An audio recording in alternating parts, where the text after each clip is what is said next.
me. Hey, save your strength. There'll be another time. The princess, you have to take care of her. You hear me? Huh?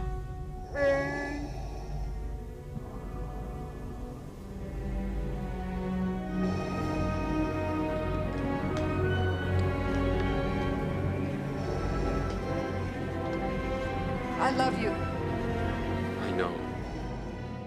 Alright, welcome everyone to another episode of FretDojo Live. Greg O'Rourke here, and it's good to see some of you guys live on the call, and a warm welcome to everyone watching the replay. In today's live session, we're going to be looking at a lick that I've called Leia's Love Story, hence the interesting little clip we played at the start there. I'll show you everything about this lick and how it works and how to extract some concepts throughout this live session. So let's get into this one right after this.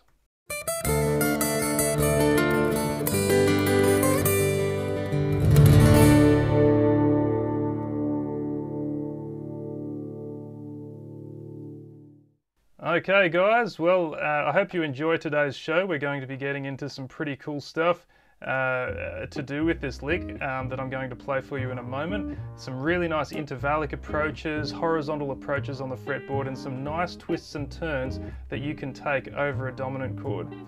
Alright, so without further ado, we're going to get into playing this one, but before we start, make sure that you have a look at the link that's on your screen right now, FretDojo.com PDF, and there you can get a PDF transcription of this lick that we're doing, as well as of the lick in a few positions on the fretboard, so that it's a bit more useful than just learning it in the single position that we're mainly focusing on today. So make sure you grab your PDF, and let's get into the actual meat of the material today. So let's go to a close-up and see how this lick works and what it sounds like. Let's give it a go.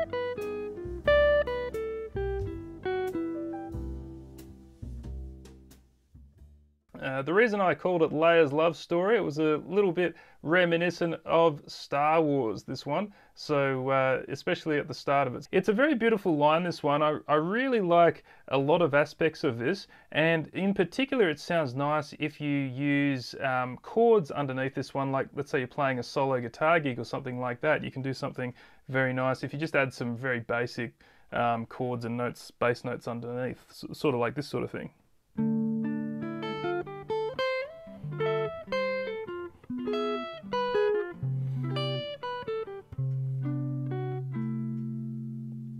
That sort of thing. So yeah, experiment with adding some bass notes underneath, but mainly what we're going to focus on today is extracting some concepts out of this one. Now, as always, what I say with these sort of lines is learn them first, get them under your fingers, bust them out over a few tunes like All the Things You Are or Blue Bossa or something like that, just to get a grip with them. But you'll find that if you just learn something like this, and that's all you do, you're going to find it doesn't really take you very far.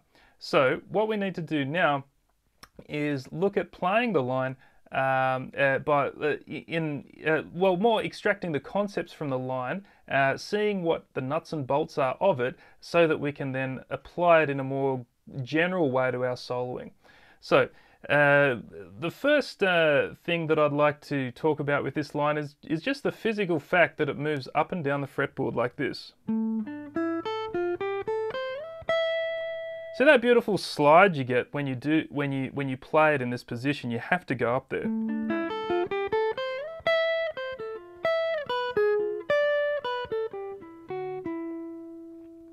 So moving horizontally, like so this way on the fretboard rather than vertically, like this, is a nice way to get some more expression into your playing. If you just stick to a box pattern when you play, like this sort of thing,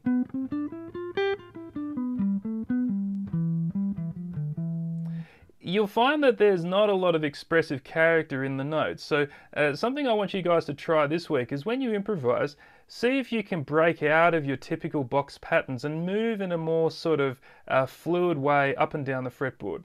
An easy way that you can do this is simply by getting something like a C major scale. Let's take old boring C major, but let's make it more interesting here. So let's, I'll pick some notes out of C major on the top string. So there's C on the 8th fret.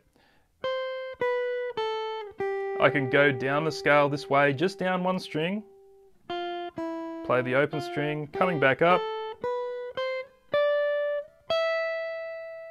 Okay, so now let's play with the backing track, and I'm just going to play that scale up and down the fretboard. So let's give that a go.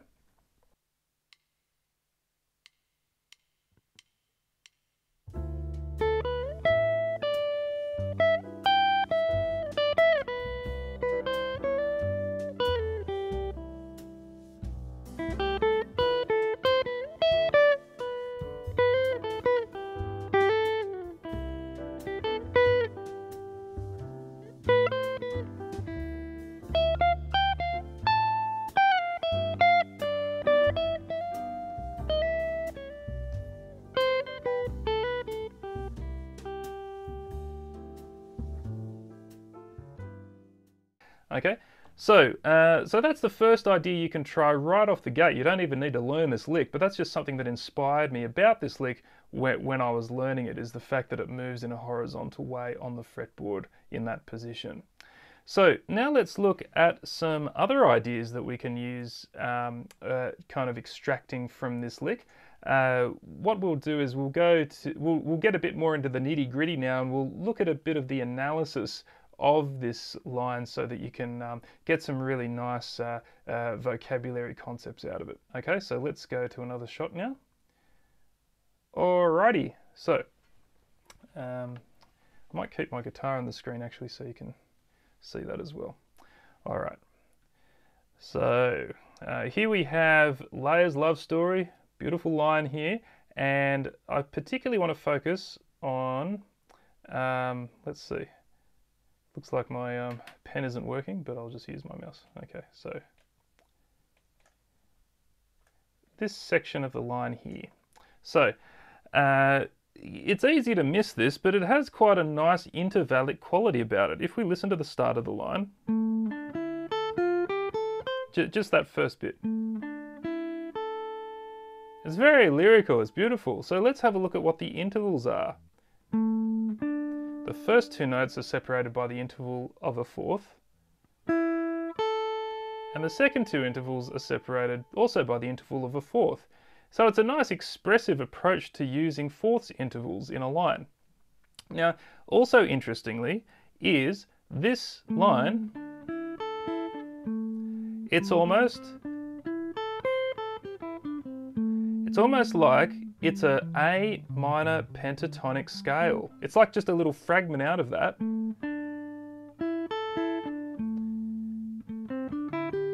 But played in fourths intervals. So this is something I like to do a lot actually, is getting a pentatonic scale but putting interesting intervallic approaches over the pentatonic instead of just playing it like a boring pentatonic scale. I've actually got another quite popular video on my channel called Jazz Guitar Improvisation for Beginners, which goes through this in detail.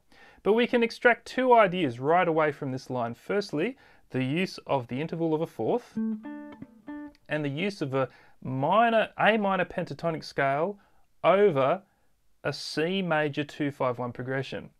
C major and A minor are relative keys. So pretty much mostly everything that works in A minor will very likely work in C major. So I'm superimposing the sound of an A minor pentatonic over a C major progression.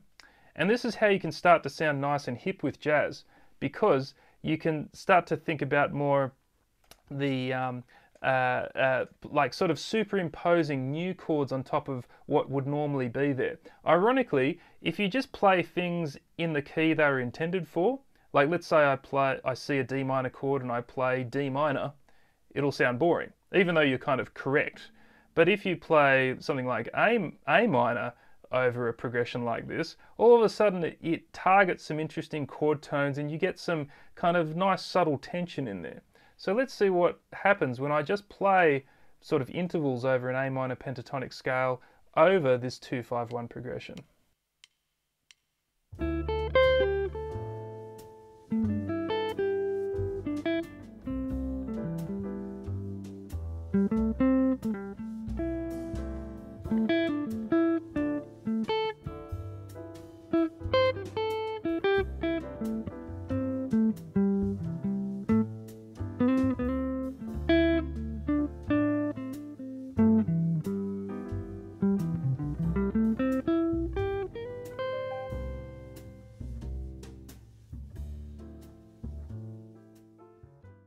I think that's another idea that you can grab out of this line. So using intervallics and substituting a minor pentatonic over a major progression, a relative substitution. Okay, so let's do some more. We're going to now, but for those of you that are live on the call, leave me any questions that you might have in the chat, and I'm happy to answer anything at the end of the session. But we'll move on now. Let's go to the G7 chord now in the progression. Let's go back to our little analysis page here, and let's see what we can do with this one. So now we have on the G7 some very interesting stuff. So it'd be great. Oh, my pen works now. I don't know why it didn't work before, but it's working now. The magic of live TV. All right, so let's have a look at this segment now. We have an interesting arpeggio on top of this G7. So a G7 arpeggio sounds like this. We've got G as the root note, B as the third, D as the fifth, and F as the flat 7. Okay, so that sounds pretty boring, but watch what we've got on the G7 in this context. On the notes I've bracketed in that second bar, I have F, A, C, and E. Okay, so this is an arpeggio, but it's not a G7 arpeggio anymore. It's something different. We have, so if I just write out those notes from the lowest note there all the way to the top, we've got F, A, C, and E. So that actually spells an F major 7 arpeggio. Okay, so what we're doing here is superimposing an F major 7 arpeggio over G7. Okay, it's another case, just like how we were kind of superimposing a pentatonic, A minor pentatonic sound in the first bar. In this bar, we're superimposing a major 7 arpeggio over a dominant chord. So one step down from G7 is F, and we play a major 7 arpeggio off that. This is very useful because by doing this, without even having to think too much, we're automatically targeting the upper extensions in the chords. So G7, if related to G7, an E note would be a 13. A C would be an 11. An A would be a 9. And an F would be a flat 7. So all these notes are really what makes jazz sound like jazz. Is targeting these kind of upper extensions, the higher notes. Okay, so it does that first, but then it does something very interesting in the following 4 notes. Is once again we have an E, but then we've got a B, an A flat, and an F. Now what's all this about? So let's analyze these intervals. We have a 13, we have a third, we have a flat 9, and a flat 7. So in the second part of the bar, we have these interesting altered tensions, but it's mixed with the 13. So we've got a really interesting mix of of natural tensions and altered tensions. What I like about this is how smoothly the voice leading is. If you look on my guitar once again, I'll just do it so you can see it a bit closer. If we look on my guitar one more time, we have the first arpeggio, F major 7, and then the next one,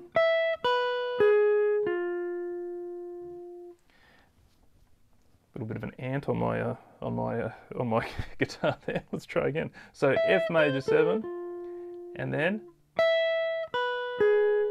this nice altered chord here. So do you hear how the movement is very smooth between those two? So this very smooth voice leading is really delicious in a jazz line, and is very strong in this example. So so learning that kind of movement is very nice. But what we can do to extract kind of a concept in another way out of this section is to try this. So let's have a look. So going back to the analysis, let's kind of have a think about what sort of the actual kind of arpeggio or chord that's being used, that's kind of being superimposed in that second part there. So we have an E here. Try that again. E. It's not working, but anyway, maybe it'll work now. Okay, here we go. I just need to do that. All right, so we've got an E, we've got a B, we've got an A flat, but I'm just going to respell that as a G sharp. And that F is like that. So this is spelling almost like an E triad with a flat 9 on it. So it's almost like kind of like an E7. I'll put the 7 in brackets there because the 7's not present, but it has got that kind of sound with a flat 9 on it. Now, I just find this interesting, taking this E triad, okay, and playing it over G7, okay, because when you do that, you get a 13 from the E, you get the third from the B, and you get an interesting flat 9 by playing the G sharp, which is the same as A flat. So why don't we try that?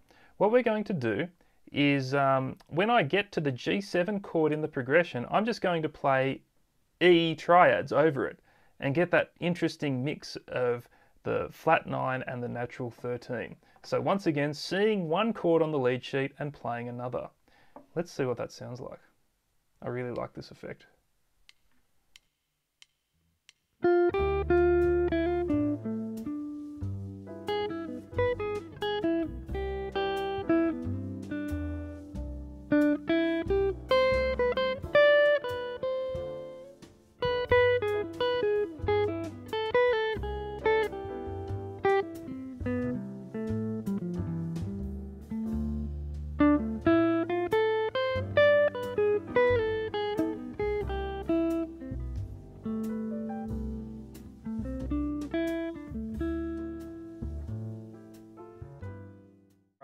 So that's a really lovely effect that if you, once again, you can get a more modern sound. See how I'm getting these modern sounds out of stuff that's quite kind of, when you first play this line, it sounds quite natural, but you can extract some really cool angular concepts out of it. So one more little concept, and then we might leave it there for today, is on the final chord. So I think there was something like this in my previous live show on this channel, but we'll give this one another go. So on the C major, okay, so that's an interesting note, isn't it? That we've got this F sharp here.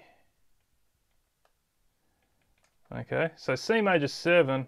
Well, in the key of C major, you usually have an F, but this has an F sharp applied. Okay, and it's quite strongly played as well. So this is an example of Lydian.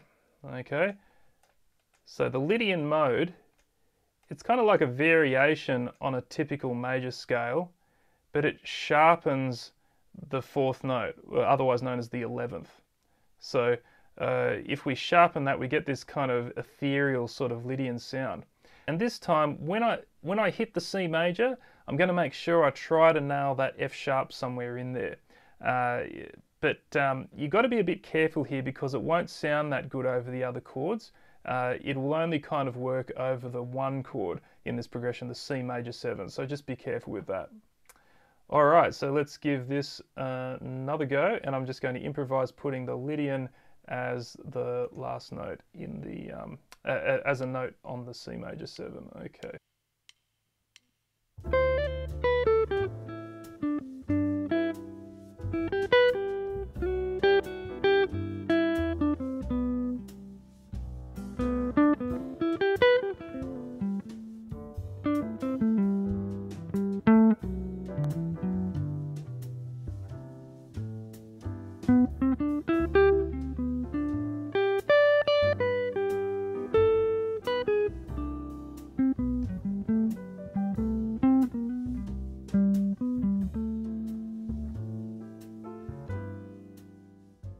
Okay, so in summary, we have quite a nice little collection of ideas that you can get out of this line. So firstly, we've got the idea of playing, horizontally through the fretboard instead of just sticking in one box position.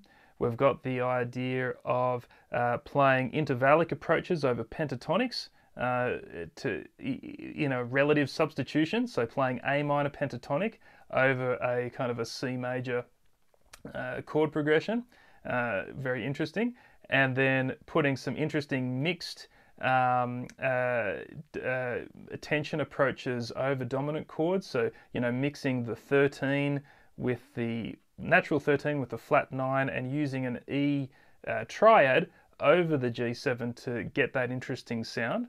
And also playing an F major 7 arpeggio over that chord as well. So a lot of jazz is basically swapping out the chord that you think you should play with another one instead. So instead of playing G7, we play F major 7, or we can play an E triad. And then finally playing Lydian sound at the end. Okay, so of the progression. Well, it's been great for you guys to stick around with me for this one. I really hope you've enjoyed this session. I had a lot of fun working on this lick. And remember that if you're interested in finding out a few more positions of this lick, and if you want a PDF download of this one, then you can get it at FretDojo.com/PDF. That's FretDojo.com/PDF. So make sure that you look at that and get this one under your fingers, but then go a bit deeper. So find some more of these approaches that we've been working on through the lines, and you might be able to find some more approaches as well when you study this one. So as you can see, you can get a lot of mileage just from a little 4-bar idea like what we covered today. Well, I hope you enjoyed this live session, guys, and yeah, let me know if you got any questions. You can contact me on my website, FretDojo.com. You can email me there, and I'd be happy to help you out, and I'm on Facebook and all those kind of channels as well. Okay, one more thing I should mention is once again I'm doing a 30-day jazz guitar challenge. If you're interested in finding more out about that, you can get in touch with me. So that'll be closing in a couple of days at the time of this recording. For you guys that are watching the replay down the track, I do run that periodically throughout the year, so make sure you get on my email list to find out when that will next be on. Okay, well, that'll do for today, everyone, and I look forward to seeing you on another episode of Fret Dojo. Bye for now.